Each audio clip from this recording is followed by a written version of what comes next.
সকলকে স্বাগত জানাচ্ছি টিউলিপ এডুকেশনে। আজকে টিউটোরিয়ালে আমি সিএম ইমরান। আজকে আলোচনা করব পঞ্চম শ্রেণীর ইংরেজি পাঠ্যবইয়ের একটি গুরুত্বপূর্ণ প্যাসেজ। আমরা আজকে আলোচনা করব লাইফ ইজ বিউটিফুলের যে সেকেন্ড পার্ট রয়েছে সেটা। আমরা এর আগে আলোচনা করেছিলাম লাইফ ইজ বিউটিফুলের যে ফার্স্ট পার্টটা ছিল, যে ইউনিট 20-র। সেখানে আমরা দেখেছিলাম মারিয়ার যে গল্পটা পড়েছিলাম তারই একটা ধারাবাহিক একটা পার্ট আজকে আমরা আলোচনা করব। যদিও এই অংশটা ছোট, আশা করব এই অংশ থেকে তোমাদেরকে কিছু গুরুত্বপূর্ণ ইনফরমেশন দেবার। তো আমরা আগে প্রথমত প্যাসেজটা একটু রিড আউট করব। এখানে কি বলছে আমাদের প্যাসেজে, যে মারিয়া Hopes to go to university one day.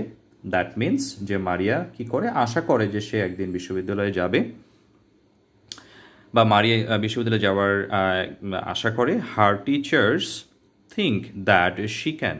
হ্যাঁ, her teachers think that she can মানে তার যে শিক্ষক শিক্ষিকা রয়েছে তারাও মনে করে যে সে সেটা পারবে। কেমন? তারপর কি বলছে, Maria wants to set up a school of her own so that she can teach visually impaired children. সে কী করবে, যে মারিয়া একটি নিজের বিদ্যালয় প্রতিষ্ঠা করতে চায় যেন সে দৃষ্টি প্রতিবন্ধী শিশুদেরকে কি করতে পারে, শেখাতে পারে। এখানে দেখো, এখানে বলেছে যে wants to set up a school of her own. Own মানে হচ্ছে নিজের, সে তার নিজের একটি বিদ্যালয় প্রতিষ্ঠা করতে চায়, যাতে করে সে কী করবে, এই যে তার মতো যারা দৃষ্টি প্রতিবন্ধী রয়েছে, যে শিশুগুলো রয়েছে তাদেরকে সে শেখাতে পারে। বিফোর দিস, এই যে সে স্কুল প্রতিষ্ঠা করবে সেটার আগে কি করবে, মারিয়া wants to be a writer. মারিয়া কি হতে চায়, একজন লেখিকা হতে চায়। কেমন? She wants to write a book about her feelings and experiences. সে কী করবে, he wants to write a book. হ্যাঁ, সে একটা বই লিখতে চায় about her feelings, তার যে অনুভূতিগুলো রয়েছে, and experiences, তার যে অভিজ্ঞতাগুলো রয়েছে সেগুলো নিয়ে সে একটা বই লিখতে চায়। She wants to show, সে দেখাতে চায় other impaired people, অন্য প্রতিবন্ধী মানুষদের, that they can do amazing things in their lives, তারা তাদের জীবনে যে কিছু চমৎকার বা বিস্ময়কর কিছু করতে পারে সেটা সে এই প্রতিবন্ধী মানুষদের দেখাতে চায়। মারিয়ার এই গল্পটা কিন্তু বাস্তব জীবনে অনেক মানুষের জন্য অনুপ্রেরণা। হ্যাঁ, কারণ এই যে যারা দৃষ্টি প্রতিবন্ধী রয়েছে বা অন্য ধরনের প্রতিবন্ধী রয়েছে, তারাও কিন্তু এখন বর্তমান সময়ে অনেক কিছু করতে পারছে। তারা লেখিকা হতে পারছে, তারা শিক্ষক শিক্ষিকা হতে পারছে, তারা পাবলিক স্পিকার হতে পারছে, বা তারা অ্যাঙ্কারিং করতে পারছে। ঠিক আছে, তারা অনেক রকমের কাজ করতে পারে। এমন না যে সে প্রতিবন্ধী হয়েছে বিধায় সে কিছুই করতে পারবে না।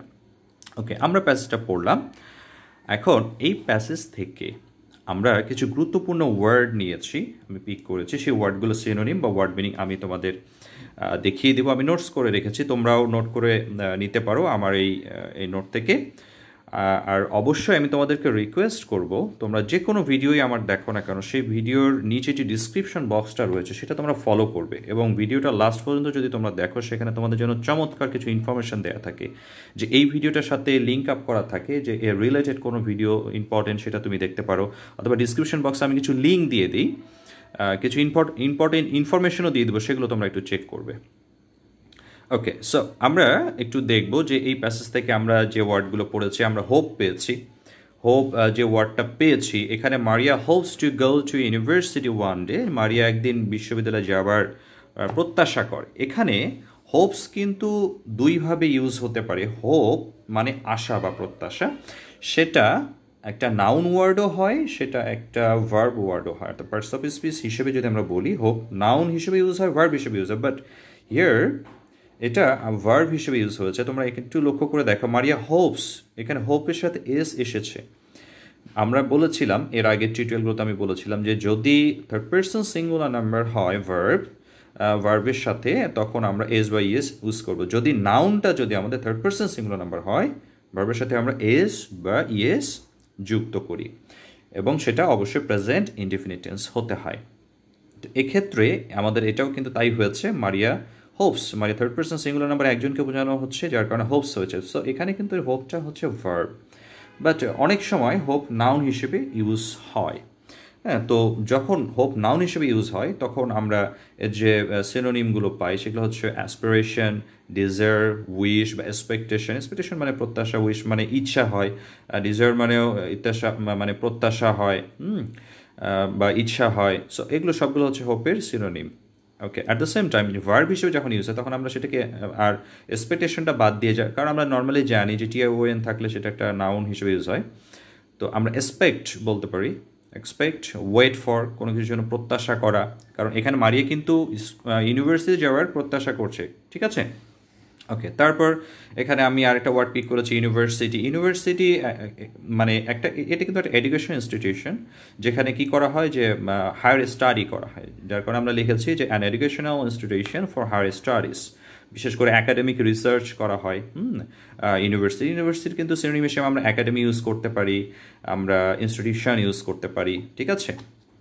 আচ্ছা, তারপর আমরা নিয়েছি থিঙ্ক। হ্যাঁ, সো এখানে আমি থিঙ্ক যাওয়ার আগে একটা জিনিস বলে দিতে চাই, একটা অ্যারো দিয়েছি আমি, টিচার্স থিঙ্ক, হার টিচার্স থিঙ্ক। তার মানে কি, তার শিক্ষক শিক্ষিকারা মানে তারাও কিন্তু মনে করে। সো এখানে টিচার্স থিঙ্ক অ্যারো দিয়েছি, তার কারণ হচ্ছে একটু আগে বলছিলাম যদি subject third person singular number হয়, ভার্বের সাথে এস বাই এস যুক্ত হবে, এক্ষেত্রে এই যে টিচার্স, এখানে আমাদের এটা কিন্তু আমাদের সাবজেক্ট। টিচার যদি হতো তাহলে থিংস হয়ে যেত। হ্যাঁ, টিচার্স এটা third person but plural number, যার কারণে এখানে থিঙ্কের সাথে এস বা এস আসেনি, কেমন, এটা মনে রাখতে হবে।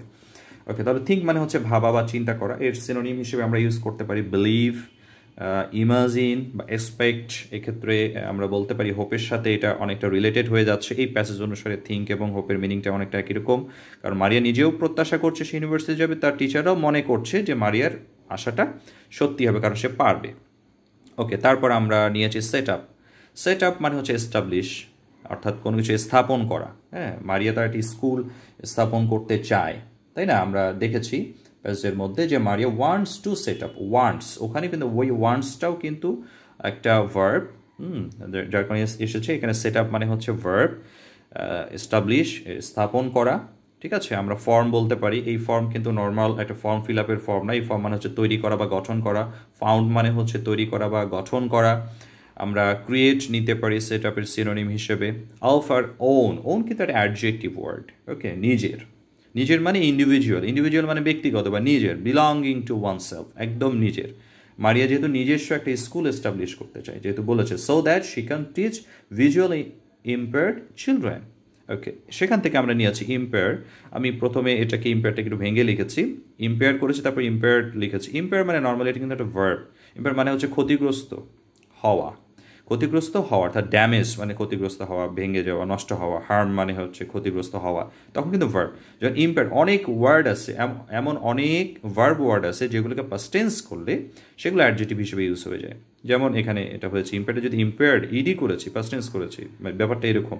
আসলে পাস্ট টেন্স করিনি, এটা অ্যাডজেক্টিভ ওয়ার্ড। ড্যামেজড, ব্রোকেন, হ্যাঁ, ভঙ্গুর, ভেঙে গেছে। হার্মড, এগুলো কিন্তু এর সিনোনিম হিসেবে ইউজ হচ্ছে। তারপর কি বলেছে যে সে রাইটার হতে চায়। রাইটার মানে হচ্ছে রাইটার, লেখক বা লেখিকা, অথরিস। নাউন, এটা একটা প্রফেশন, এটা একটা পেশা। টিচার যেরকম একটা পেশা, ডাক্তার যেরকম একটা পেশা, বিজনেস একটা পেশা, আর্টিস্ট। হ্যাঁ, আচ্ছা, তারপর কি বলেছে যে তার ফিলিংস এবং এক্সপিরিয়েন্স নিয়ে সেটা বই লিখতেছে, সেখানে আবার ফিলিংস ওয়ার্ডটা পিক করেছি। ফিলিংস মানে হচ্ছে অনুভূতি।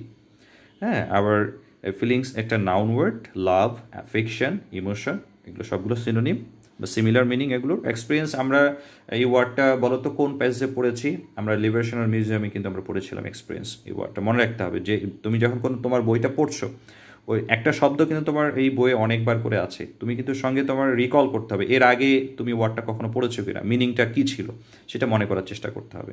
সো এক্সপিরিয়েন্স মানে হচ্ছে অবজারভেশন। আমরা যখন কোনো কিছু প্র্যাকটিক্যালি অবজার্ভ করি তখন সেটা আমাদের একটা জ্ঞান হয়, সেটাকে আমরা এক্সপিরিয়েন্স বলি। অ্যামেজিং, এটা একটা অ্যাডজেক্টিভ ওয়ার্ড, কোনো কিছুকে ডিসক্রাইব করে, নাউনকে ডিসক্রাইব করে। অ্যামেজিং, হ্যাঁ, হিজ ড্রয়িং ইজ অ্যামেজিং, তার যে ড্রয়িং বা আঁকা সেটা অ্যামেজিং মানে কি, একদম অবাক করা, মন্ত্রমুগ্ধকর। অ্যাস্টনিশিং, সারপ্রাইজিং হয়, স্ট্যানিং। সো এগুলো হচ্ছে আমাদের গুরুত্বপূর্ণ ওয়ার্ডের গুরুত্বপূর্ণ কিছু সিনোনিম ছিল। আচ্ছা, তারপর আমরা এই প্যাসেজের কিছু কোশ্চেন অ্যান্সার করব।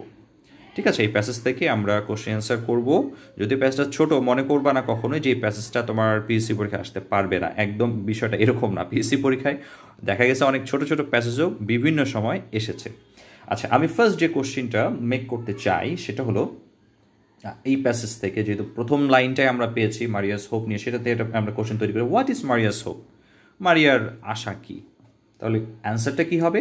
Maria's hope is that one day she will go to university. She will go আমি করেছি, তার কারণ হচ্ছে যেহেতু এটা ফিউচার টেন্সে হবে, নিয়ার ফিউচারে হবে, হ্যাঁ, মানে সে মানে ভবিষ্যতে সেই ইউনিভার্সিটি যেতে চায়, যার কারণে উইল ইউজ করতে পারি। সেকেন্ড কোশ্চেন আমি যদি করি যে why does Maria want to set up a school, এখানেও আছে why does Maria want to set up a school, Maria কেন একটা বিদ্যালয় প্রতিষ্ঠা করতে চায়। সো আমরা এখানে পেয়েছি মারিয়া wants to set up a school of her own so that she can teach visually impaired children. সেই স্কুল এস্টাবলিশ করতে চায় যার কারণে সে কি করতে পারে, দৃষ্টি প্রতিবন্ধী যে শিশুগুলো রয়েছে সেগুলোকে তাদেরকে পড়াতে পারে। অফার ওয়ানটা যদি আমরা নাও দিই তাও চলবে, কারণ এখানে কোশ্চেন যেহেতু অফার ওয়ানের কথা বলে নাই। Third question is what does Maria want to be before setting up a school. School প্রতিষ্ঠা করার আগে মারিয়া কি হতে চায়, সুন্দর করে আমাদের প্যাসেজে দিয়ে দিয়েছে যে before this Maria wants to be a writer. So আমরা অ্যান্সার দেওয়ার সময় কীভাবে লিখব যে Maria wants to be a writer before setting up a school. Okay, the fourth question is why does Maria want to be a writer. Maria writer হতে চায়, but সে কেন writer হতে চায় এখানে কিন্তু আমাদের ক্লিয়ার করে বলেছে she wants to write a book of her feelings and experiences. Say writer হতে চায় তার কারণ হচ্ছে সে তার অভিজ্ঞতাগুলো, তার অনুভূতিগুলো বইয়ের মধ্যে লিখতে চায়। সো সেটাকে আমরা সাজিয়ে লিখব যে Maria wants to be a writer because she wants to write a book about her feelings and experiences. Okay, তোমরা কি আমার কথা বুঝতে পারছো? আমার কথাগুলোকে তোমরা কিন্তু নোট ডাউন করে রাখো, যাতে করে নেক্সট টাইম তোমরা যখন পেজটা পড়বে ইজিলি যেন কোশ্চেনগুলোকে সলভ করতে পারো, এবং কোশ্চেনগুলো ইম্পর্টেন্ট। তারপর ফাইনাল কোশ্চেন আমি যদি বলি এভাবে যে what does she want to show other impaired people. Last line থেকে যেটা বলেছে, হোয়াট ডাজ মারিয়া বা she want to show other impaired people, অন্য প্রতিবন্ধী মানুষদের সে কী দেখাতে চায়। আমরা কি অ্যান্সার করতে পারি? আমরা অ্যান্সার করতে পারি শি ওয়ান্টস টু শো বা Maria wants to show other impaired people that they can do amazing things in their lifes. তারা তাদের জীবনে কিছু চমৎকার বিস্ময়কর অনেক কিছু করতে পারে। বুঝা গেছে? সো এই ছিল কোশ্চেন্স অ্যান্সার, এই ছিল সিনোনিম অ্যান্ড ওয়ার্ড মিনিং। আশা করি তোমরা পেজটা উপভোগ করেছো।